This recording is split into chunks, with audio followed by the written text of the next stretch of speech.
Welcome to the session. आज के session में आपका स्वागत है। आज हम डिस्कस करने जा रहे हैं grammar basic concepts with miscellaneous questions part 2। इससे पहले भी हमने एक पार्ट डिस्कस किया था जिसमें हमने नाउन के बारे में जिक्र किया था। नाउन का बेसिक पार्ट इससे पहले वाले सेशन में हमने डिस्कस किया था, जिसमें हमने स्पेशली बताया था कि नाउन का बेसिक कॉन्सेप्ट क्या होता है, क्या बेसिक डेफिनेशन होती है, और उसके बाद काइंड्स और टाइप्स के बारे में बात की थी, जिसमें हमने सबसे पहले बताया था आपको कि प्रॉपर नाउन क्या होता है, और उसके बाद कॉमन, काउंटेबल नाउन और अनकाउंटेबल नाउन्स, मतलब तीन अलग अलग नाउन के बेसिक पॉसिबल पॉइंट्स को बताया गया था, जिससे नाउन के बारे में आपकी जानकारी हो जाए, जिससे हम जब आगे चल के रूल्स और क्वेश्चंस के पॉइंट पे पहुंचे तो आपको चीजें आसानी से समझ में आए। ठीक है, तो आज उसी सेशन को आगे बढ़ाते हुए तो चलिए स्टार्ट करते हैं grammar basic concepts with miscellaneous questions part 2।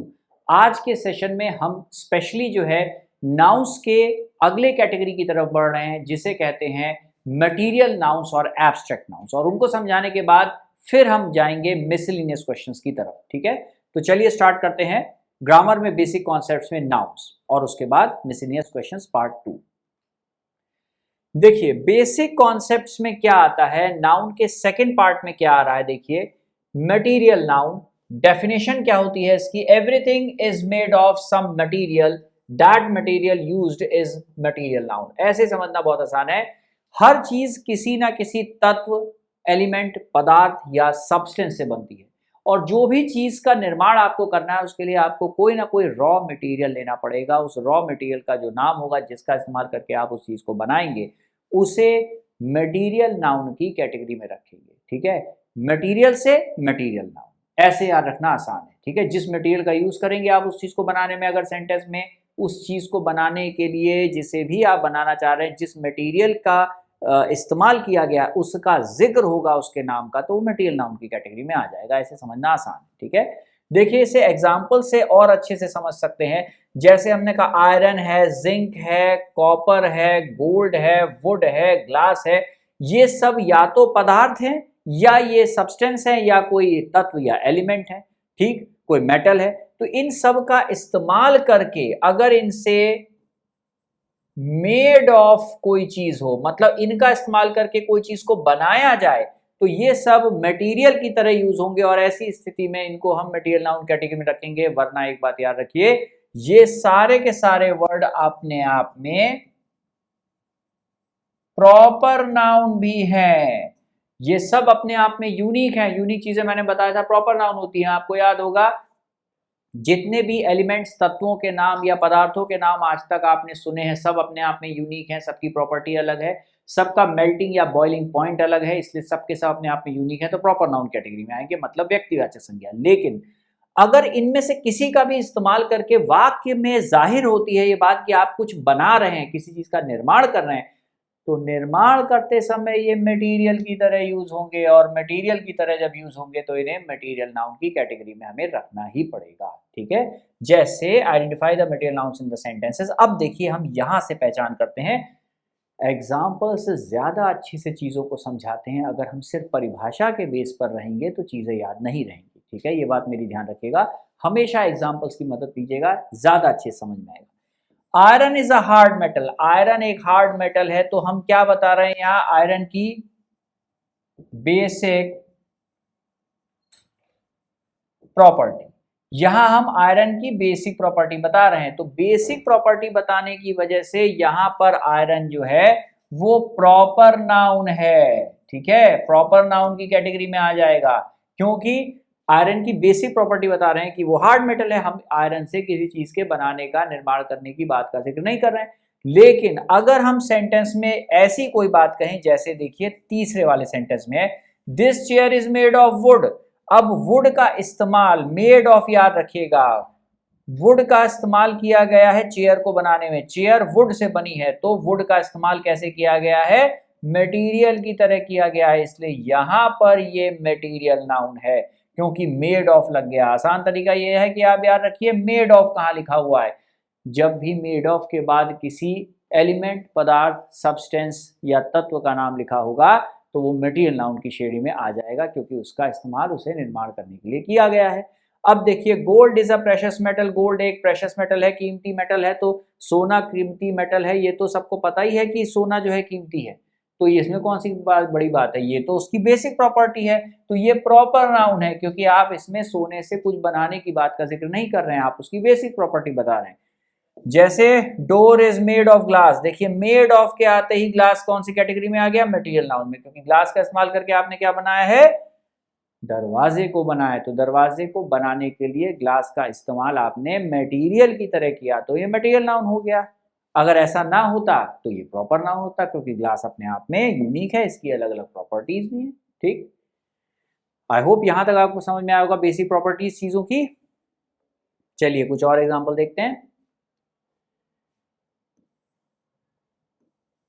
Fifth देखिए क्या कह रहा है, the ring is made of diamond, diamond का इस्तेमाल करके रिंग को बनाया गया है, तो मेड ऑफ की वजह से ये वर्ड क्या हो गया, देखिए यहां पर डायमंड को इस्तेमाल किया गया है रिंग को बनाने में, तो ये हो गया मटेरियल नाउन। ठीक है, ध्यान रखिएगा मटेरियल नाउन है। इसी तरह से यहां पर देखिए diamond is the hardest substance, तो यहां डायमंड हार्डेस्ट सब्सटेंस है, तो सब्सटेंस तो कोई भी हो सकता है, ये हो गया कॉमन नाउन, और डायमंड यहां पर हो गया प्रॉपर नाउन, क्योंकि आप भी जानते हैं कि हीरा सबसे ज्यादा कड़ा सब्सटेंस है पूरे वर्ल्ड में, इससे ज्यादा और हार्ड सब्सटेंस मौजूद नहीं है, तो ये इसकी बेसिक प्रॉपर्टी है और ये अपने आप में यूनिक है, तो प्रॉपर नाउन है। लेकिन अगर मेड ऑफ कहा जाता डायमंड, तो ये फिर मटेरियल नाउन की श्रेणी में आ जाता, क्योंकि डायमंड का इस्तेमाल करके कुछ चीज को बनाया गया है। तो ध्यान रखिएगा, इसकी वजह से डायमंड यहाँ मटेरियल नाउन था, और बेसिक प्रॉपर्टी बता रहे हैं तो प्रॉपर नाउन हो गया। This box is made of plastic, अब देखिए मेड ऑफ की वजह से प्लास्टिक कौन सी कैटेगरी में आ गया, मटेरियल नाउन की, क्योंकि प्लास्टिक का इस्तेमाल करके इस बॉक्स को बनाया गया है। जहां पर बनाने की बात आती है वहां पर ये मटेरियल नाउन की कैटेगरी में रखा जाएगा। ठीक है, अब देखिए these slippers are made of rubber, अब देखिए फिर से रबर का बना है ये स्लीपर्स चप्पलें, तो यहाँ पर मेड ऑफ के आते ही रबर कौन से कैटेगरी में आ गया, मटेरियल नाउन की कैटेगरी में आ गया। ठीक है, हमने आपको शॉर्टकट बता दिया जिसके बेस पर आप खुद निर्धारित कर सकते हैं कि ये मटेरियल नाउन है या प्रॉपर नाउन है, क्योंकि जब मटेरियल नाउन होगा तो मटेरियल नाउन का रूल अप्लाई होगा, जब प्रॉपर नाउन होगा तो प्रॉपर नाउन का रूल अप्लाई होगा, इसीलिए जानना जरूरी है। अब देखिए अगला पॉइंट क्या कहता है, एब्स्ट्रैक्ट नाउन्स, हिंदी में भाववाचक संज्ञा या एब्स्ट्रैक्ट नाउन है, जिसकी डेफिनेशन है names of quality states and certain actions are abstract nouns. भाववाचक संज्ञा मतलब इमोशंस का नाम, क्वालिटीज के नाम, अवस्थाओं के नाम जो होते हैं वो भी तो नाउन है, वरना हम कैसे बताएंगे कौन से व्यक्ति वस्तु या जगह में कौन सी क्वालिटी है। तो क्वालिटी बताने वाला शब्द, अवस्था बताने वाला शब्द, या कोई पर्टिकुलर तरीके का खास तरीके का एक्शन है, तो वो भी अपने आप में एक पर्टिकुलर चीज है, इसे हम एब्स्ट्रैक्ट नाउन की कैटेगरी में रखेंगे। देखिए किस तरह से, ये तो इसकी हो गई परिभाषा, एग्जाम्पल ज़्यादा समझ में आएगा, जैसे ऑनेस्टी है, करप्शन है, इलनेस है। ऑनेस्टी और करप्शन क्या है, ये नेम्स हैं किसकी, ऑफ क्वालिटीज। अगर किसी इंसान में ईमानदारी की क्वालिटी है, और ईमानदारी का मतलब है अपने काम को ईमानदारी से करना, एक हर चीज़ के लिए एक वैल्यू रखना, फोकस्ड रहना, डेडिकेशन रहना, और कोई बेईमानी ना करना, तो ईमानदारी एक क्वालिटी का नाम है, इसीलिए ये एब्स्ट्रैक्ट नाउन है। क्वालिटीज के नाम, अवस्थाओं के नाम, और साथ में अवस्थाओं के अलावा क्या होता है, एक्शंस के नाम भी नाउन हो सकते हैं। करप्शन क्या है, भ्रष्टाचार है, तो ये भी तो एक क्वालिटी है, ये पॉजिटिव क्वालिटी है, और ये कैसी क्वालिटी है, निगेटिव क्वालिटी है, लेकिन क्वालिटी तो है। और इलनेस क्या है, स्टेट है, स्टेट मतलब अवस्था है, तो हर प्रकार की अवस्था, चाहे वो टेम्परेरी अवस्था हो या परमानेंट अवस्था हो, वो भी अपने आप में एक पर्टिकुलर अवस्था का नाम है, और नाम है तो नाउन है, ऐसे याद रखना आसान है, किसी भी चीज का जो नाम है तो नाउन है। ठीक, इसी तरीके से अब पहचान करते हैं एब्स्ट्रैक्ट नाउन की सेंटेंसेस में, ये क्यों है, आइडेंटिफाई करना इसलिए इंपॉर्टेंट है क्योंकि यहाँ तो हमने आपको एग्जाम्पल डेफिनेशन के साथ समझा दी, लेकिन मान लीजिए इससे नहीं समझ में आया और प्रैक्टिकली सेंटेंस में आपने नहीं से देखा, तो आप याद नहीं रख पाएंगे कि ये एक्चुअल में क्या है। तो याद रखने के लिए एग्जाम्पल्स का देखा होना बहुत ज़्यादा ज़रूरी होता है। देखिए honesty is the best policy, आपने सुना है, बहुत बड़ी सेइंग है कि ईमानदारी ही सबसे अच्छा तरीका है जिंदगी जीने का, सबसे अच्छी पॉलिसी है। तो ऑनेस्टी क्या हो गया, एब्स्ट्रैक्ट नाउन हो गया, क्योंकि ये यहाँ पर हिंदी में करता है, इंग्लिश में डूअर या सब्जेक्ट की तरह यूज हो रहा है। इसके बाद क्या यूज हुआ है, वर्ब यूज हुआ है। इज क्या है, वर्ब है, ठीक है। पॉलिसी तो कोई भी हो सकती है, कॉमन नाउन हो सकता है, क्योंकि पॉलिसी का प्लूरल पॉलिसीज भी हो सकता है। Indian army showed exceptional courage at the time of Kargil war. Kargil war के समय पर इंडियन आर्मी ने बहुत एक्सेप्शनल, गजब की, अभिन्न जो है वो करेज मतलब बहादुरी, या आप कह सकते हैं बहुत गजब का साहस दिखाया। तो यहाँ पर करेज जो शब्द है, साहस है, ये भी तो एक क्वालिटी है। सोल्जर की क्वालिटी क्या है, इंडियन आर्मी की क्वालिटी क्या है, साहसी होना। तो ये अपने आप में यूनिक है, इसलिए किस कैटेगरी में आ गया, ये आ गया आपके एब्स्ट्रैक्ट नाउन के रूप में, ठीक है। तो ये एब्स्ट्रैक्ट नाउन हो गया। इसी तरीके से सेंटेंस में देखिए और भी कुछ नाम आए हैं। देखिए इंडियन हो गया, ये हो गया कारगिल, पर्टिकुलर वॉर, कैसी कौन सी वॉर, खास वॉर है, वॉर का नाम क्या था, कारगिल, तो ये हो गया प्रॉपर नाउन, और ये हो गया एब्स्ट्रैक्ट नाउन, क्वालिटी का नाम है। इसी तरीके से some people like doing charity, कुछ लोगों को गरीबों की मदद करना, दान दक्षिणा देना अच्छा लगता है। तो चैरिटी भी एक प्रकार का खास एक्शन है, गरीबों के लिए की गई जो मदद होती है उसे हम चैरिटी कहते हैं, या एक्ट्स ऑफ चैरिटी कहते हैं, या दान दक्षिणा देना कहते हैं। तो ये अपने आप में जो है किसी पर्टिकुलर तरीके के एक्शन को रिप्रेजेंट कर रहा है, इसलिए ये भी नाउन है, लेकिन कौन सा, एब्स्ट्रैक्ट नाउन है, ठीक। तो देखिए एब्स्ट्रैक्ट नाउन क्वालिटीज, स्टेट्स और सर्टेन एक्शंस को कहा जाता है, ठीक है। अभी हम कुछ शॉर्टकट पॉइंट भी डिस्कस करेंगे जिससे नाउन के बारे में अंदाजा लगाना आसान है। चलिए आगे देखते हैं। अगला देखिए क्या है, सेंटेंस क्या कह रहा है, मीनिंग को क्लियर कर रहा है। He works in a charitable hospital, hospital तो कॉमन नाउन हो गया, चैरिटेबल जो शब्द है ये यहाँ एडजेक्टिव हो गया, क्योंकि हॉस्पिटल की खासियत क्या है, कैसा हॉस्पिटल है, चैरिटेबल वाला है, चैरिटेबल है। तो ध्यान रखिएगा कि एडजेक्टिव है। यहां ध्यान रखिएगा एक बात कि ABLE पे खत्म होने वाले वर्ड्स एडजेक्टिव होते हैं। ये सेंटेंस इसलिए लिखा गया है ताकि आपको ये पता चल जाए कि क्वालिटी बताने वाले शब्द नाउन भी होते हैं और एडजेक्टिव भी हो सकते हैं, तो कंफ्यूजन ना हो। कंफ्यूजन होगा तो क्या करेंगे, उसका सही तरीका क्या है, उसका सही तरीका ये है कि इन चीजों से पहचान होती है शब्दों के, लेटर्स के खत्म होने वाले वर्ड्स पे कैसे खत्म हो रहे हैं। ABLE जैसे ही लगा समझ लीजिए एडजेक्टिव है। शॉर्टकट मेथड जिसे कहते हैं, मैथ्स में तो शॉर्टकट मेथड होते हैं, अंग्रेजी में भी होते हैं। यही हम बताना चाह रहे हैं कि यहाँ पर ABLE पे खत्म होने वाले वर्ड जो होते हैं वो एडजेक्टिव है, क्योंकि ये हॉस्पिटल की क्वालिटी बता रहा है। नाउन की विशेषता बताने वाला शब्द हिंदी में विशेषण, इंग्लिश में एडजेक्टिव होता है, लेकिन अगर उस क्वालिटी या अवस्था का या एक्शन का नाम ही बोल दिया जाए तो फिर वो एब्स्ट्रैक्ट नाउन होगा। यही अंतर होता है। देखिए कैसे, life is a complex phenomena लिखा था एग्जाम्पल, तो लाइफ क्या है, ये एक अवस्था का नाम है। स्टेट है, डेथ क्या है, वो भी एक अवस्था का नाम है। तो ये अवस्था का नाम है इसलिए एब्स्ट्रैक्ट नाउन है। कॉम्प्लेक्स क्या हो गया, एडजेक्टिव हो गया, क्योंकि जटिल क्या है, फिनोमिना है, प्रक्रिया है, तो फिनोमिना की विशेषता बता रहा है। ये कॉम्प्लेक्स शब्द ये एडजेक्टिव हो गया और ये भी नाउन हो गया, ये कॉमन नाउन है, ठीक। इसी तरीके से देखिए, his illness took his strength, उसकी बीमारी ने उसकी सारी ताकत छीन ली। तो स्ट्रेंथ जो है ये नाउन है, स्ट्रेंथ क्या, ये भी क्वालिटी है। इलनेस क्या, बीमारी है, ये अवस्था है, तो ये भी नाउन हो गया, एब्स्ट्रैक्ट नाउन। इसी तरीके से he is very happy today, वो आज बहुत हैप्पी है, तो हैप्पी क्या हो गया, एडजेक्टिव है। कैसे एडजेक्टिव है, क्योंकि ये किसकी अवस्था है, ही की। ही कैसा है, नाउन प्रोनाउन की विशेषता बताने वाला शब्द, हिंदी में विशेषण, इंग्लिश में एडजेक्टिव होता है। तो हैप्पी क्या हो गया, एडजेक्टिव हो गया, ठीक है। हैप्पीनेस कहेंगे अगर, अगर इसमें क्या लगा दें, प्लस NESS, तो क्या बन जाएगा, ये एब्स्ट्रैक्ट नाउन बन जाएगा। ध्यान रहे, एब्स्ट्रैक्ट नाउन कैटेगरी में आ जाएगा फिर ये। Teenage is a stage of life between 13 to 19 years, 13 से 19 साल के बच्चों को, या इस एज के बीच में जितने बच्चे होते हैं उनको क्या कहा जाता है, टीनेजर्स कहा जाता है। तो ये क्या है, स्टेट है। ये स्टेट मतलब अवस्था है, ये टेम्परेरी अवस्था है, क्योंकि उसके बाद आप एडल्ट हो जाते हैं। तो देखिए स्टेज कॉमन नाउन है और लाइफ एब्स्ट्रैक्ट नाउन है, और टीनेज अवस्था का नाम है, तो ये भी क्या हो गया, एब्स्ट्रैक्ट नाउन हो गया। इसी तरीके से नेक्स्ट सेंटेंस में, there is no growth in this organisation, इस ऑर्गेनाइजेशन में कोई ग्रोथ नहीं है। तो ग्रोथ क्या है, ये भी एक पर्टिकुलर तरीके का एक्शन है, इसीलिए ये एब्स्ट्रैक्ट नाउन है। और ऑर्गेनाइजेशन क्या है, ये भी एक नाउन है। ऑर्गेनाइजेशन कॉमन नाउन है, एक भी हो सकती है, एक से ज्यादा भी हो सकती है। इसी तरह से देखिए mercy is one of the greatest qualities of humans. Mercy मतलब दया करना, ये क्वालिटीज सबसे बड़ी क्वालिटीज में से एक है इंसानों की।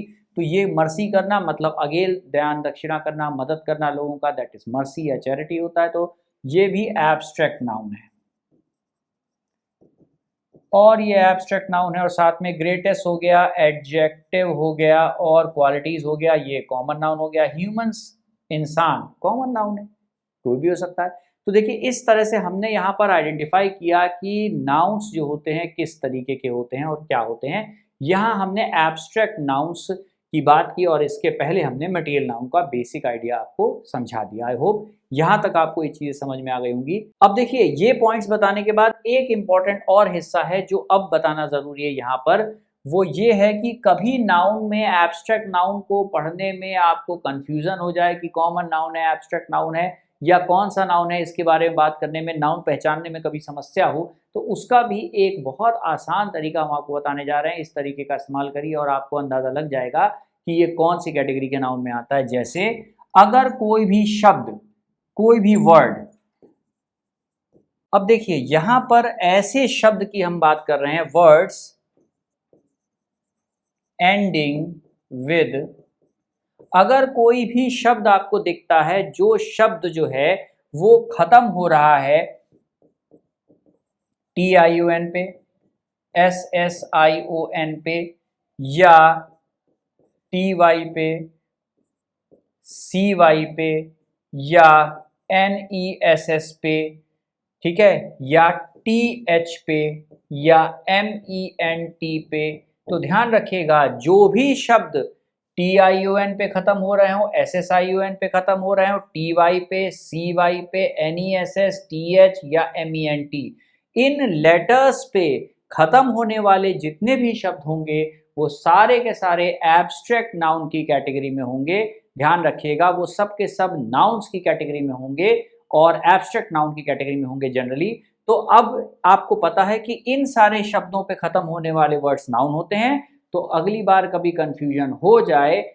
तो इन स्पेलिंग्स को ध्यान रखिएगा कि इन लेटर्स पे खत्म होने वाले वर्ड जो होते हैं जनरली नाउन होते हैं और नाउन में भी एब्स्ट्रैक्ट नाउन होते हैं, ठीक है। इससे पहचानने में आपको बहुत सहूलियत होगी और पहचान पाएंगे तो सॉल्व करना आसान हो जाता है, ठीक है। चलिए इसके बाद चलते हैं, अब इसके नेक्स्ट पार्ट पे चलते हैं, दैट इज क्वेश्चंस। मिसलेनियस वाले पार्ट में क्या है, देखिए मिसलेनियस क्वेश्चंस पार्ट 2, इससे पहले एक पार्ट हम ऑलरेडी डिस्कस कर चुके हैं। आज के सेशन के मिसलेनियस वाले पार्ट में, सेकंड पार्ट में, let's see what we have.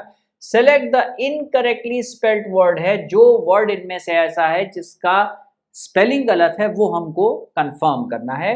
पहला वर्ड है प्रोनाउंसिएशन, दूसरा है प्रोलॉन्ग, तीसरा है प्रोक्रेस्टिनेशन और चौथा है प्रोएक्टिविटी। तो इनमें से कोई एक ऐसा वर्ड है जिस वर्ड का मीनिंग जो है हमें पता है लेकिन इसके स्पेलिंग में गलती है, ठीक है।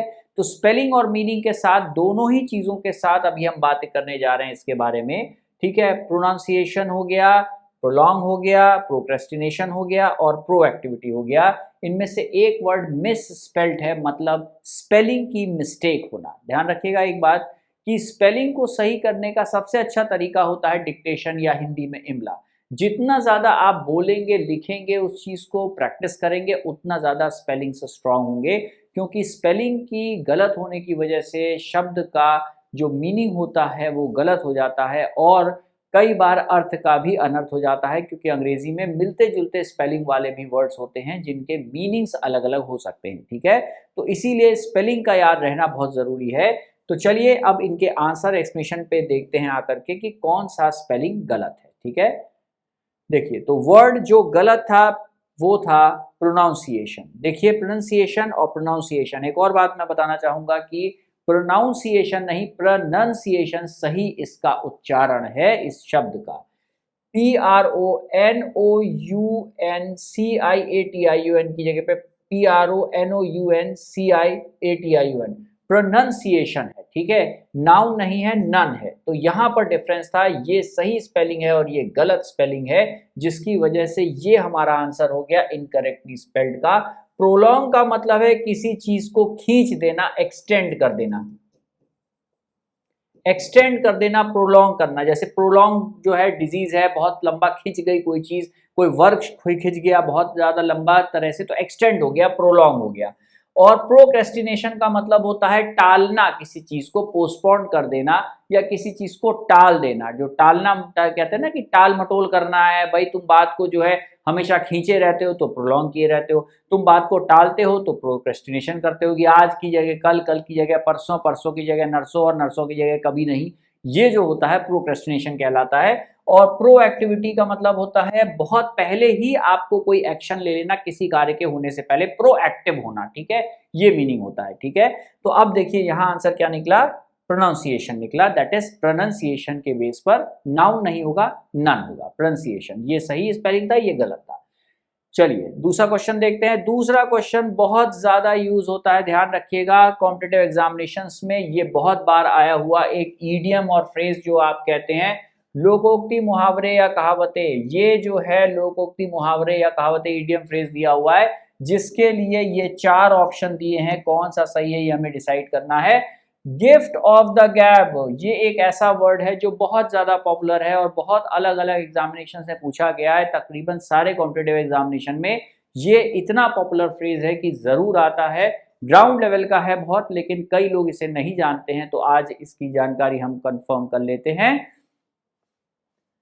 गिफ्ट ऑफ द गैप जो मतलब है, इसका मतलब होता है फ्लुएंसी, फ्लुएंसी ऑफ लैंग्वेज। किसी भाषा पर बहुत बढ़िया कमाल होना, बहुत बढ़िया उसका कमांड होना आपके अंदर, इसे हम कहते हैं गिफ्ट ऑफ द गैप। अगर हम कहते हैं उस व्यक्ति के अंदर गिफ्ट ऑफ द गैप है, तो हम ये कहना चाह रहे हैं कि उसके अंदर भाषा पे बहुत अच्छा कमांड है, उस व्यक्ति को बहुत बढ़िया तरह से अपनी बात को कहना आता है, उसके कम्युनिकेशन स्किल्स बहुत अच्छे हैं, वो कम्युनिकेट कैसे किया जाता है, कैसे अपनी बात प्रेजेंट की जाती है, दूसरों की तरफ रखा जा सकता है, कैसे आउटस्पोकन एटीट्यूड है उस व्यक्ति का, ये सब हम कहना चाह रहे हैं। फिर इसका मतलब ये निकलेगा। पहला ऑप्शन है ability to draw sketch, sketch का ड्रॉ करने की एबिलिटी। दूसरा है एबिलिटी टू प्लीज अदर्स, मतलब दूसरे लोगों को प्लीज करना। तीसरा है खुश करना। नेक्स्ट है एबिलिटी टू स्पीक कॉन्फिडेंटली और क्लियरली, बोलने की एबिलिटी। और लास्ट है ability to speak in a sarcastic tone. चौथे का मतलब है कि सार्कास्टिक टोन में मतलब किसी पे मजाक करते हुए, मॉक करते हुए, या किसी को पिंच करते हुए या कमेंट करते हुए कोई बात को कहना, कोई ऐसी बात कहना जो उस व्यक्ति को खराब लगे, बदतमीजी से बात करना या खराब टोन में बात करना, बात करने का लहजा बहुत खराब होना, सार्कास्टिक टोन में बात करना की एबिलिटी कहा जा सकती है। अब यहाँ पर जो है ये है निगेटिव सेंस में, ये जो चौथा आप देख रहे हैं वो निगेटिव सेंस में आ रहा है, ठीक है। तो चलिए अब आते हैं इनके आंसर एक्सप्लेनेशन पे। Let's go for the answer explanation. तो देखिए आंसर क्या निकला, ability to speak confidently and clearly, साफ तरीके से कॉन्फिडेंटली बोलने की, अपनी बात को रखने की, कहने की जो तरीका होता है, मतलब फ्लुएंसी ऑफ लैंग्वेज, इसे कहा जाता है गिफ्ट ऑफ द गैप। अगर किसी के पास गिफ्ट ऑफ द गैप है मतलब लैंग्वेज की फ्लुएंसी है, वो कॉन्फिडेंटली और क्लियरली बोल सकता है, अपनी बात समझा सकता है, गिफ्ट ऑफ द गैप है उसमें, ठीक है। चलिए अब देखते हैं इसके बाद नेक्स्ट क्वेश्चन कौन सा है। तीसरा देखिए क्वेश्चन क्या कहता है, इफ यू डू नॉट पे योर डेब्ट, डीबीटी डेब्ट, या हम कह सकते हैं डेबिट या डेब्ट, या फिर डैमेज या deed, you will be imprisoned, तो तुम्हें फाइन हो जाएगा या जेल भेज दिया जाएगा। अब यहाँ पर डेबिट वर्ड है, डेब्ट वर्ड है, डैमेज है और डीड है, इनमें से एक वर्ड है जो बिल्कुल सही बैठेगा यहाँ पर। अगर तुम पे नहीं करते हो डेबिट, डेब्ट या डैमेज या डीड, तो तुम्हें जो है जेल हो जाएगी या जेल हो सकती है या जेल भेज दिया जाएगा। फिल इन द ब्लैंक्स वाले पार्ट पे हमें इन चारों में से सही वर्ड को बैठाना है। अंदाजा लगाए तो ये दोनों वर्ड सही जैसे होते हुए लग रहे हैं। अब हम इनके आंसर और एक्सप्लेनेशन को देखेंगे और कंफर्म करेंगे कि इनमें से कौन सा पार्ट ज्यादा सही है और बेहतर है, ठीक है। तो देखिए आंसर है डेब्ट, DEBT। डेबिट का मतलब तो किसी चीज से, जैसे आप डेबिट कार्ड होता है आप यूज करते हो, उसमें से पैसा कट गया है तो डेबिट हो गया है।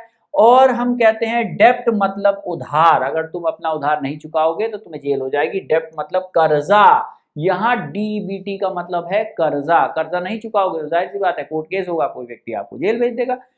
तो ये आंसर है। डैमेज का मतलब उतना अच्छा नहीं बैठ रहा है। डीड का मतलब तो कार्य होता है, कोई भी वर्क डीड कहलाता है, ठीक है। तो आंसर क्या था? Second, depth. नेक्स्ट क्वेश्चन देखते हैं। इनकरेक्टली स्पेल्ड वाला पार्ट है, तो इनकरेक्टली स्पेल्ड वाले में देखिए पहला वर्ड जो है वो क्या है? प्रोग्रेस है, दूसरा है विशस है, तीसरा है अक्यूज और चौथा है अक्लेम। अब ये जो वर्ड दिया गया है इसके बेस पे इनकरेक्टली स्पेल हमें देखना है। तो प्रोग्रेस है, विशस है, अक्यूज है और अक्लेम है। इनमें से कौन सा वर्ड है जिसकी स्पेलिंग गलत है? अगेन स्पेलिंग वाला वर्ड है, देखिए दोनों ए से शुरू हो रहे हैं। प्रोग्रेस आप जानते हैं, विशस निगेटिव वर्ड है, नकारात्मक बात कहने वाला वर्ड है, बदमाश या शातिर के लिए ऐसे वर्ड्स के लिए यूज होता है। अक्यूज दोष लगाना और एक्लेम किस चीज को क्लेम करना होता है। तो चलिए अब इसके बाद देखते हैं, let's go for the answer explanation कि क्या हो सकता है। तो देखिए आंसर एक्सप्लेनेशन क्या निकला। हमने कहा इनकरेक्टली स्पेल्ड वर्ड है, तो देखिए प्रोग्रेस आप जानते हैं, प्रोग्रेस होना विशस निगेटिव सेंस में आता है, बिल्कुल सही है। बदमाश के सेंस में आता है। अक्यूज का मतलब दोष लगाना और सही आंसर क्या था? अक्लेम। अक्लेम ये है, ठीक है।